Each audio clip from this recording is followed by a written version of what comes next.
بسم اللہ الرحمن الرحیم حامدن و مسلین این خان ریسرچ سوسائٹی سے حاضر خدمت ہے آپ کا بھائی مفتی نذیر احمد خان۔ رمضان کے مہینے کی فضیلت، اہمیت، عظمت پر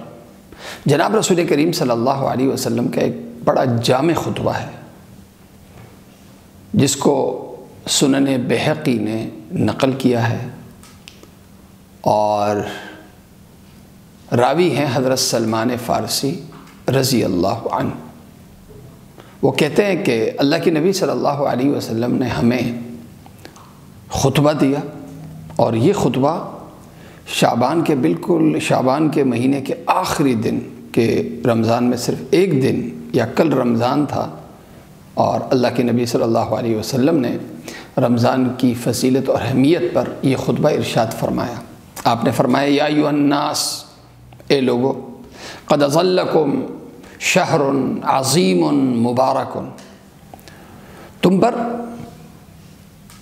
سایہ کیا ہے ایک عظیم مبارک مہینے نے، شہر فیہ لیلۃ خیر من الف شہر، یہ ایسا عظیم مہینہ ہے کہ اس میں ایک رات ہے، اس رات میں عبادت 1000 مہینوں کی عبادت سے بھی افضل ہے۔ جعل اللہ صیامہ فریضۃ وقیام لیلۃ تطوعا، اللہ تعالیٰ نے اس مہینے کے دنوں کے روزے فرض کیے ہیں، اور اس کی راتوں میں قیام یعنی کھڑے ہو کر عبادت کرنا، نماز پڑھنا، اسے مسنون قرار دیا ہے۔ من تقرب فیہ الی اللہ بخصلۃ من الخیر کان کمن ادی فریضۃ، جو شخص اس میں اللہ کا قرب حاصل کرے، اللہ کی عبادت کرے، کوئی بھی نیکی کر کے اللہ کے ہاں وہ نفل کی حیثیت یا سنت کی حیثیت میں نہیں بلکہ فرض کے درجے میں اس کی وہ عبادت جگہ پائے گی، انہیں فرض والا ثواب ملے گا۔ ومن ادی فریضۃ کان کمن ادی 70 فریضۃ فیما سوا، اور جو رمضان کے مہینے میں ایک فرض ادا کرے گا اسے ثواب ملے گا گویا کہ اس نے 70 فرائض رمضان کے مہینے کے علاوہ میں ادا کیے، یعنی ایک فرض کا ثواب 70 گنا بڑھا کر اللہ تعالیٰ عطا کرے گا، اور سنت کا، نفل کا ثواب اللہ تعالیٰ فرض کے برابر عطا کرے گا۔ پھر فرمایا وَهُوَ شَهْرُ الصَّبْرِ وَالصَّبْرُ ثَوَابُهُ الْجَنَّةُ، یہ مہینہ صبر کی تربیت لینے کا مہینہ ہے، اور صبر کا ثواب اور صبر کا صلہ اللہ کے ہاں اگر ہے تو جنت ہے۔ صبر کیا ہے؟ کنٹرولنگ پاور، اپنی خواہشات پہ، اپنے آپ پہ کنٹرول حاصل کرنا، اور صبر انسان کے لیے ایسی ضروری ہے جیسے گاڑی کے لیے بریک کے بغیر جیسے بڑی سی بڑی گاڑی زیرو ہے، اسی طرح صبر کے بغیر یعنی خواہشات پر، نفس پر کنٹرول حاصل کیے بغیر یہ انسان بھی ایسے ہی ہے جیسے گاڑی بغیر بریک کے۔ پھر فرمایا وشہر المواسات، اور یہ درد انسانیت پیدا کرنے کا مہینہ ہے کہ اس میں صبر بھی پیدا ہوتا ہے روزوں کی برکت سے، اور روزوں ہی کی برکت سے انسان بھوک سے سیکھتا ہے کہ غربت کتنی بڑی ایک پریشانی ہے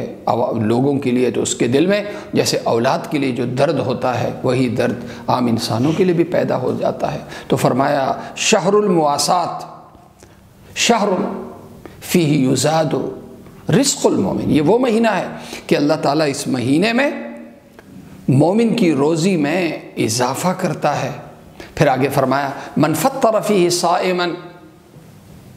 کان لہ مغفرۃ لذنوبہ وعتق رقبتہ من النار وکان لہ من اجر من غیر ان ینقص من اجرہ شیء، جس شخص نے کسی روزے دار کو افطار کرایا اسے 3 ثواب ملیں گے۔ نمبر 1، اللہ تعالیٰ اس کے سارے گناہ معاف کر دے گا، اللہ اس سے راضی ہو جائے گا، اللہ تعالیٰ اسے جہنم سے بچنے کا جہنم سے حفاظت کا اللہ تعالیٰ اس کو سرٹیفکیٹ عطا کر دے گا، اور روزے دار کو روزے پر جتنا ثواب ملتا ہے بغیر اس کے ثواب میں، اس کے اجر میں بغیر کمی کے، اللہ تعالیٰ وہ پورا ثواب افطار کرنے والے کو عطا کرے گا۔ صحابہ کرام رضوان اللہ علیہم اجمعین چونکہ غریب تھے، وسائل کی کمی تھی، اس لیے فوراً سوال کیا، قلنا یا رسول اللہ، ہم نے عرض کیا اے اللہ کے رسول، لیس کلنا نجد ما نفطر به صائما، ہم میں سے ہماری اتنی طاقت نہیں ہے کہ ہم کسی روزے دار کو افطار کرا سکے۔ اللہ کے نبی صلی اللہ علیہ وسلم نے فرمایا یعطی اللہ ھذا الثواب من فطر صائما علی مسقۃ لبن او تمرۃ او شربۃ من ماء۔ اللہ کے نبی صلی اللہ علیہ وسلم نے فرمایا اللہ تعالیٰ یہ ثواب عطا کرتا ہے پورے کھانے پہ نہیں، ایک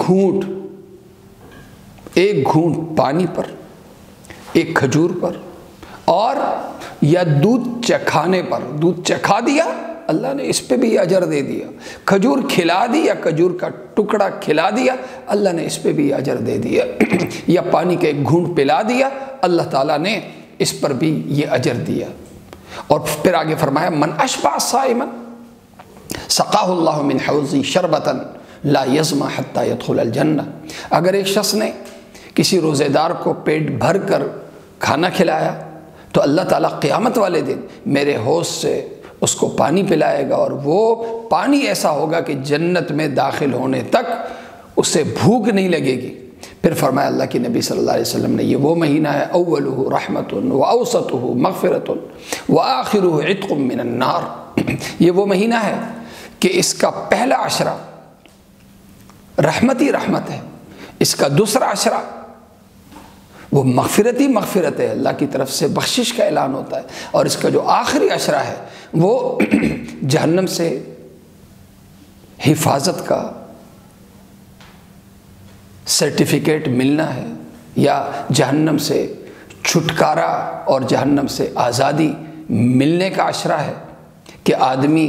پر اللہ تعالیٰ مہربان بھی ہو جاتا ہے، اس روزے دار کی مغفرت بھی ہو جاتی ہے، اور اسے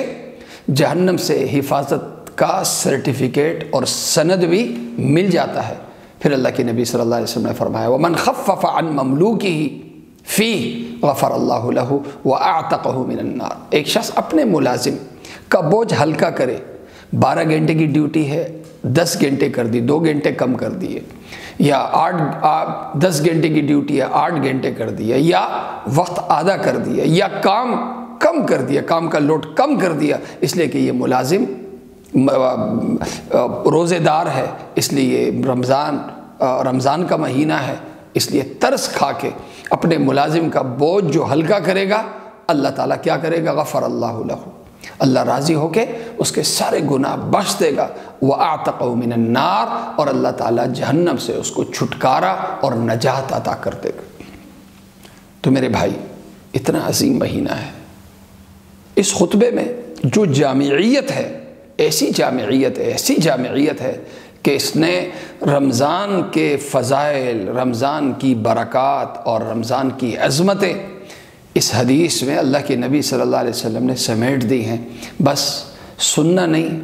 صرف سننا نہیں بلکہ عمل کرنا، علم کے بعد عمل ضروری ہوتا ہے۔ اللہ تعالیٰ ہم سب کو رمضان کے احترام کی اور رمضان کی پابندیوں کی توفیق عطا فرمائے۔ وآخر دعوانا ان الحمد للہ رب العالمین۔